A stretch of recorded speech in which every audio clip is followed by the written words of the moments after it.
సీతారామ కళ్యాణ ఘట్టం ఎంత గొప్పదో శ్రీరామాయణ కావ్యంలో రామచంద్రమూర్తి యొక్క పట్టాభిషేక ఘట్టం అంత గొప్పది. రామచంద్రమూర్తి పట్టాభిషేకం ఎప్పుడవుతుందా ఎప్పుడవుతుందా ఎప్పుడవుతుందా అని ఎదురు చూసిన వాళ్ళు కొన్ని లక్షల మంది. దానితో పాటు ఒక వ్యక్తి యొక్క జీవితమే ముడిపడింది రామచంద్రమూర్తి పట్టాభిషేకంతో. 14 సంవత్సరములు నేను సరయూ నది ఒడ్డున నందిగ్రామంలో నీ పాదుకలని సింహాసనం మీద పెట్టి రాజ్యం చేస్తాను.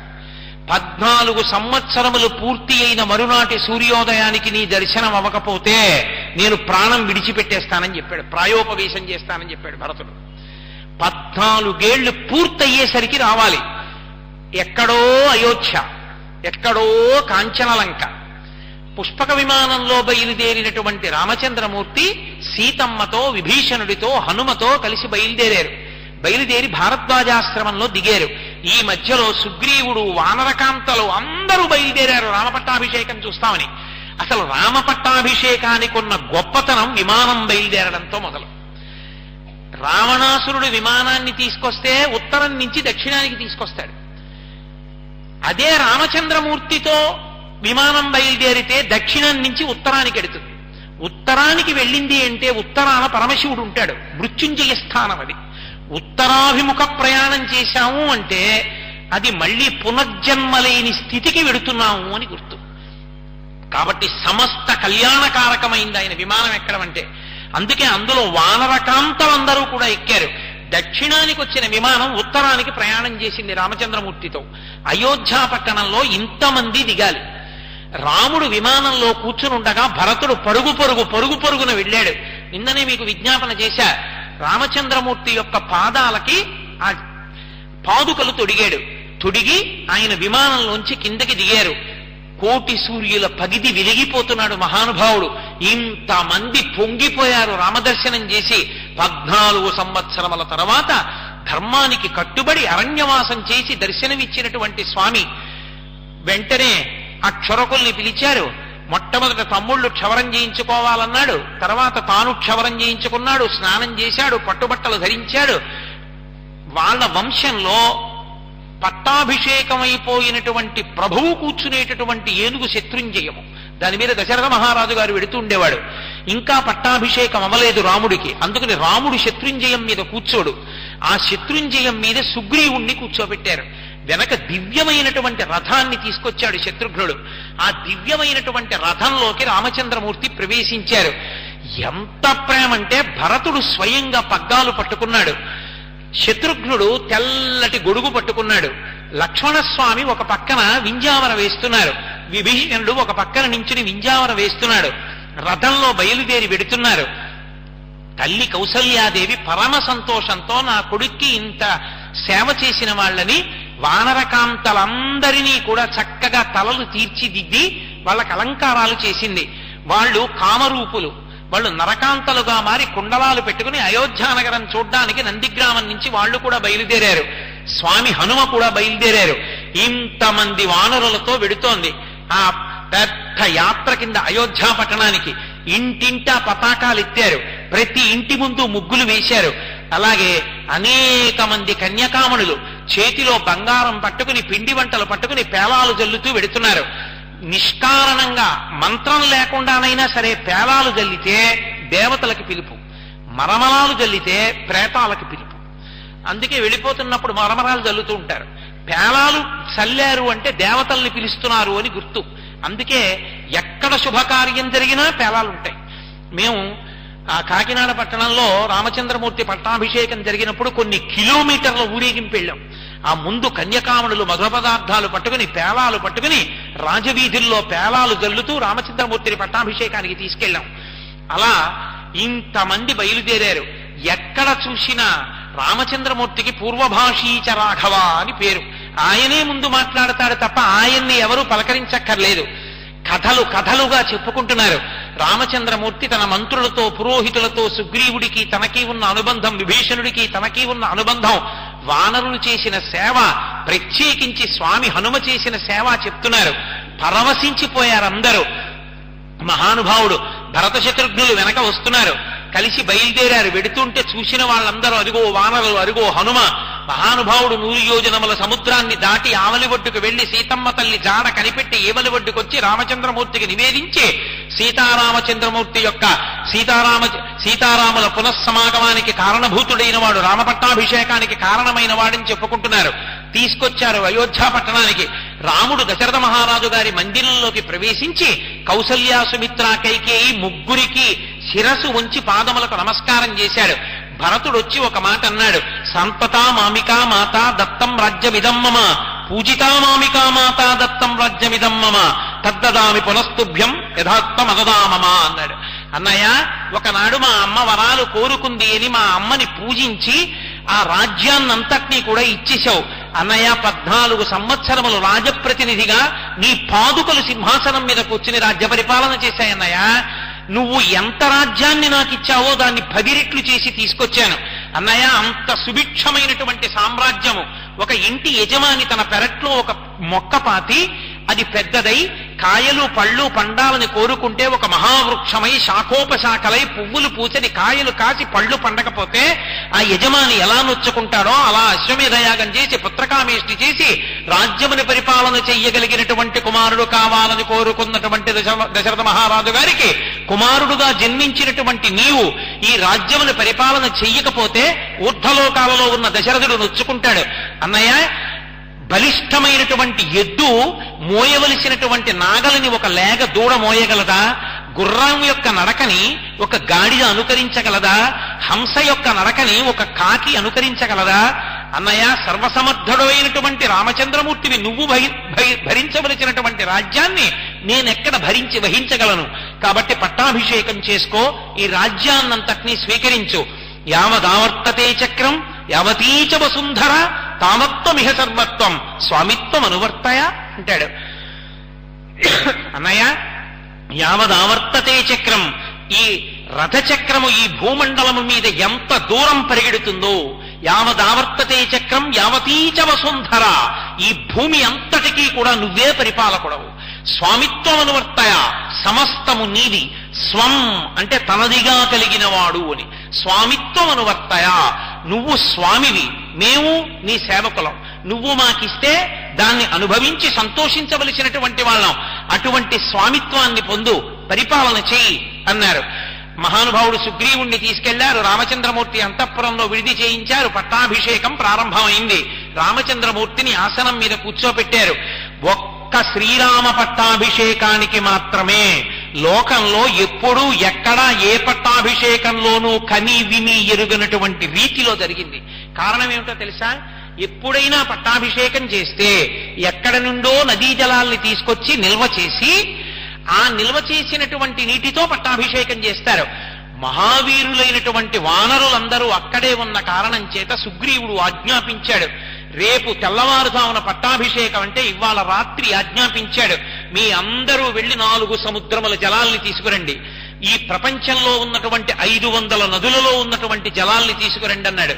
వెంటనే మహానుభావుడు శరభుడు, వేగదర్శి, స్వామి హనుమ ఇటువంటి వాళ్ళందరూ ఉన్నారు. సుషేణుడు అన్ని దిక్కులకి ఎగిరిపోయారు. 4 సముద్రముల యొక్క జలాల్ని 500 నదుల జలాల్ని తీసుకొచ్చారు. పట్టాభిషేకం అంటే అభిషేకం. ఆ అభిషేకమే అత్యంత ప్రధానం. పట్టాభిషేకం జరుగుతున్నప్పుడు స్వామి శరీరం చల్లబడుతుంది. ఆ నీళ్లు పడుతుంటే ఎంత ఆయన చల్లబడతాడో, పట్టాభిషేకాన్ని నమస్కరిస్తూ చూసిన వాళ్ళ మనస్సులు అంతా చల్లబడతాయి. ఆయన చక్రవర్తిత్వంతో కోరిక తీరుస్తాడు. ఆశ్చర్యం ఏమిటంటే, రేపు జరగబోయే పట్టాభిషేకానికి ఒక విచిత్రం జరిగింది. మనం ప్రపంచంలో ఆ ప్రపంచ పటానికి ఈ వైపు ఉంటే ప్రపంచ పటానికి ఆవలి వైపునున్నాడు ఒక ఆయన. ఆయన విశాఖపట్టణంలో రేపు జరగబోతున్నటువంటి పట్టాభిషేక సంరంభం గురించి తెలుసుకున్నాడు. తెలుసుకుని అట్లాంటిక్ మహాసముద్రంలోనూ పసిఫిక్ మహాసముద్రంలోనూ ఉన్నటువంటి జలాల్ని సీసాలకెత్తి కురియర్లో పంపించాడు. కానీ ఆ జలాలు ఇక్కడికి రావడానికి కస్టమ్స్ వాళ్ళు అడ్డుపెట్టారు. ఈ నీళ్ల సీసాలు ఏమిటి, ఎందుకు వస్తున్నాయి? అవి సమయానికి రావు అనుకున్నారు. ఆశ్చర్యం ఏమిటంటే అన్ని అభ్యంతరాలు తొలగిపోయి నేను ఉపన్యాసానికి బయలుదేరే ముందే ఆ జలాలు ఉన్నటువంటి కొరియర్ పార్సెల్ వచ్చింది. ఆనాడు రామచంద్రమూర్తి పట్టాభిషేకానికి ఎలా వచ్చాయో విశాఖపట్నంలో పట్టాభిషేకానికి అలా వచ్చాయి జలాలు. ఆశ్చర్యం, ఎవరిని అడిగితే రాలేదు, తమంత తాము వచ్చాయి.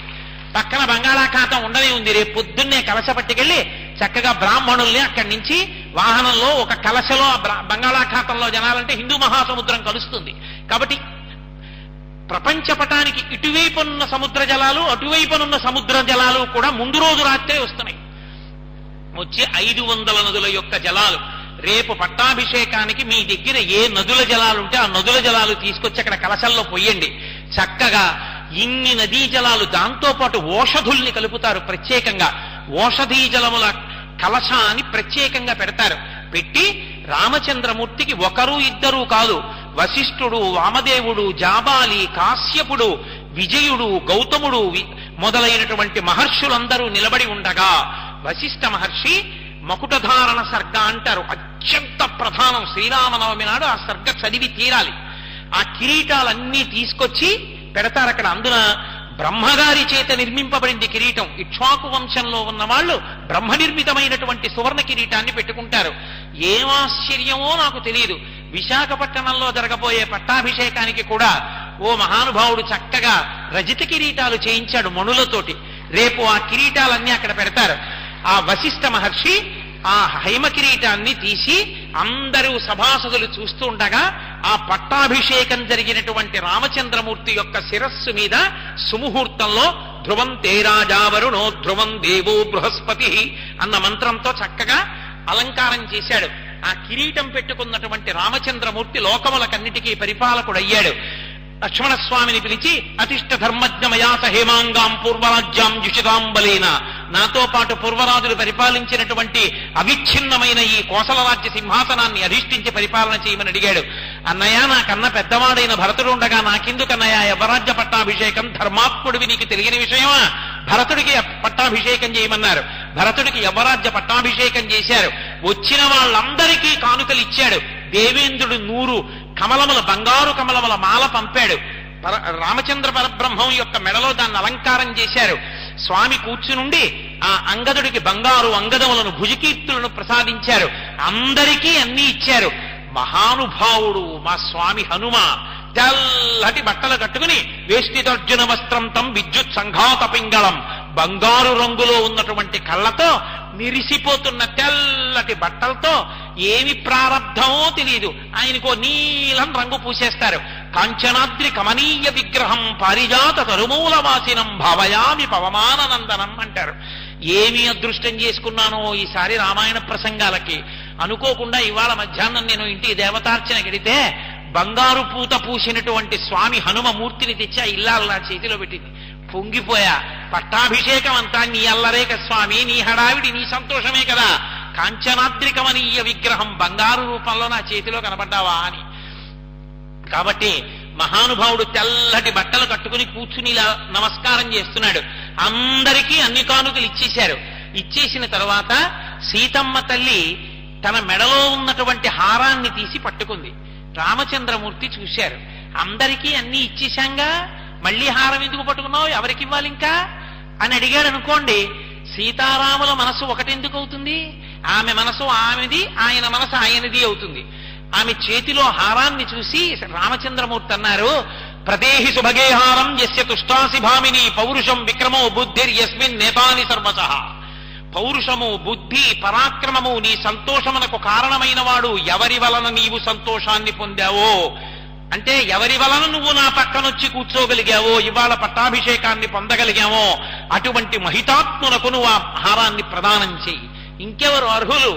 మహానుభావుడు అక్కడే కూర్చునున్నాడు. బుద్ధిమతాం వరిష్టం వాతాత్మజం వనరయూధ ముఖ్యం శ్రీరామదూతం శిరసానమామి. ఆ హారాన్ని తీసి స్వామి హనుమకిచ్చింది తల్లి. పొంగిపోయి కళ్ళకద్దుకుని ఆ ముత్యాల హారాన్ని మెళ్ళో వేసుకుంటే వాల్మీకి మహర్షి అన్నారు, తెల్లని మబ్బులతో కూడిన పర్వత శిఖరమా అన్నట్టున్నారట స్వామి. కూర్చునున్నారు. ఆ పట్టాభిషేకం పూర్తయింది. పట్టాభిషిక్తుడైనటువంటి రామచంద్రమూర్తి ధర్మ పరిపాలకుడై మహానుభావుడు ఎన్నో అశ్వమేధయాగములు, వాజపేయములు, పౌండరీకములు, ఎన్ని యజ్ఞములు చేశాడో.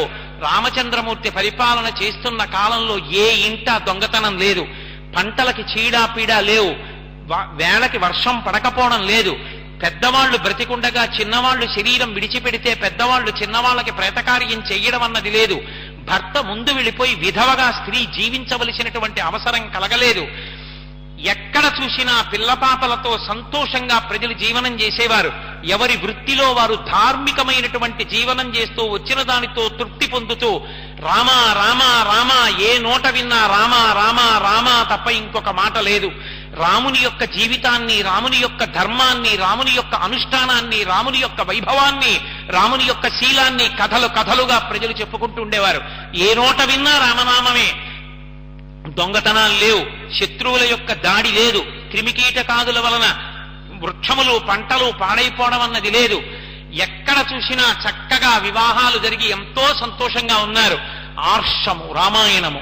అటువంటి శ్రీరామాయణంలో ఈ పట్టాభిషేకాన్ని చూసిన, పట్టాభిషేకం గురించి విన్న, శ్రీరామాయణ ప్రవచనం విన్న వాల్మీకి మహర్షి చెప్పినటువంటి మహానుభావుడు మనకి చెప్పినటువంటి ఫలితం. ఎవరు శ్రీరామచంద్రమూర్తి యొక్క పట్టాభిషేకాన్ని చూస్తారో వాళ్ళు కన్యపిల్లలైతే వాళ్ళకి తొందరలో యోగ్యుడైన వరుడొచ్చి వివాహం అవుతుంది. ఒకవేళ వివాహమై సంతానము లేని వారైతే శ్రీరామ పట్టాభిషేకాన్ని చూసి అక్షతలు తల మీద వేసుకుంటే రామచంద్రమూర్తి లాంటి కొడుకు పుడతాడు. బంధువులు దూరదేశాల్లో ఉండి కలవక బాధపడుతున్న వాళ్ళు తొందరలో బంధు సమాగమం కలిసి ఒకళ్ళతో ఒకళ్ళు కలుసుకుంటారు. అందరూ సంతోషంగా ఉంటారు. ప్రత్యేకించి రామాయణం విన్నా, పట్టాభిషేకం చూసినా పితృదేవతలు ఎంతో సంతోషిస్తారు. కాబట్టి లోకానికంతటికీ శ్రీరామ రక్ష. ఎక్కడెక్కడ పట్టాభిషేకం జరుగుతుందో, ఎక్కడెక్కడ సీతారామ కళ్యాణం జరుగుతుందో అక్కడక్కడ లోకమంతా శాంతి పొందుతుంది. దేవతలందరూ పరిపూర్ణంగా అనుగ్రహిస్తారు. అంత వైభవంతో కూడుకున్నటువంటి పట్టాభిషేకం ఒక్క రామచంద్రమూర్తి పట్టాభిషేకమే. అటువంటి పట్టాభిషేకం దశావతారాల్లో వేరొక పట్టాభిషేకం శ్రీ మహావిష్ణువుకి ఎప్పుడూ లేదు. ఏ అవతారంలోనూ లేదటువంటి పట్టాభిషేకం. ఒక్కటే కారణం, అందరూ కోరుకున్న పట్టాభిషేకం. ఎప్పుడెప్పుడు రాముడు సింహాసనం మీద కూర్చుంటాడా అని అలమటించిపోయారు. ఆ రామచంద్రమూర్తి సింహాసనం మీద కూర్చుంటే, అందుకే ఇప్పటికీ అంటాం, భరతవాక్యం అంటాం, స్వామిత్వం అనువర్తయా. ఆయన స్వామిగా ఉండగా మనకి లోటు లేదు. మనం ఏం కావాలో మనం అడగక్కర్లేదు. రామచంద్రమూర్తి పట్టాభిషేకం చూసి చేతులు జోడించి నమస్కరిస్తే చాలు, శ్రీరామనామం పలికితే చాలు. ఆయన అనుగ్రహించి అన్నీ తనవిగా కలిగిన వాడు కనుక ఏది లేక బిడ్డలు అలమటిస్తున్నారో భక్తితో ఉన్న వాళ్ళకి ఇవ్వడం ఆయనకి అరిచేతిలో ఉసిరికై. అంత గొప్పది అటువంటి సీతారామ కళ్యాణం, అటువంటి రామ పట్టాభిషేకం. తెల్లవారితే మనం సంతోషంగా స్వర్ణభారతి ఆడిటోరియంలో అనుభవించబోతున్నాం. అందుకే రామాయణము మానవీయ సంబంధములు అన్న విషయంలోంచి పక్కకొచ్చి ఇవాళ ప్రత్యేకంగా సీతారామ కళ్యాణ ఘట్టాన్ని, పట్టాభిషేక ఘట్టాన్ని మీకు మనవి చేయడం జరిగింది. రేపటి రోజు సాయంకాలం శ్రీరామాయణము దాంపత్య ధర్మము. ఎన్ని దాంపత్యాలు, ఆ దాంపత్యం అంటే ఏమిటి, అసలు ఆ వైభవం ఏమిటన్న విషయాల గురించి రేపటి రోజున మాట్లాడే ప్రయత్నం చేస్తాను. రేపు ఉదయం ఎన్ని గంటలకి కార్యక్రమం ప్రారంభం అవుతుంది, ఆ కార్యక్రమ వివరాలు ఏమిటి అన్నది మళ్ళీ మీ అందరి యొక్క సౌలభ్యం కోసం నేను మంగళం చెప్పిన తరువాత కార్యక్రమ నిర్వాహకులైనటువంటి రామాచార్యుల వారు మీకు విజ్ఞాపన చేస్తారు. దయచేసి 1-2 నిమిషాలు అలా కూర్చోండి. మంగళాశాసనపరై మదాచార్య పురోగమై సర్వైశ్చ పూర్వైరాచార్యై సత్కృతాయాస్తు మంగళం. మంగళం కోసలేంద్రాయ మహనీయ గుణాత్మనే చక్రవర్తి తనూజాయ సర్వభౌమాయ మంగళం. ఉమాకాంతాయ కాంతాయ కామితార్థప్రదాజినే శ్రీగిరీశాయ దేవాయ మలినాథాయ మంగళం.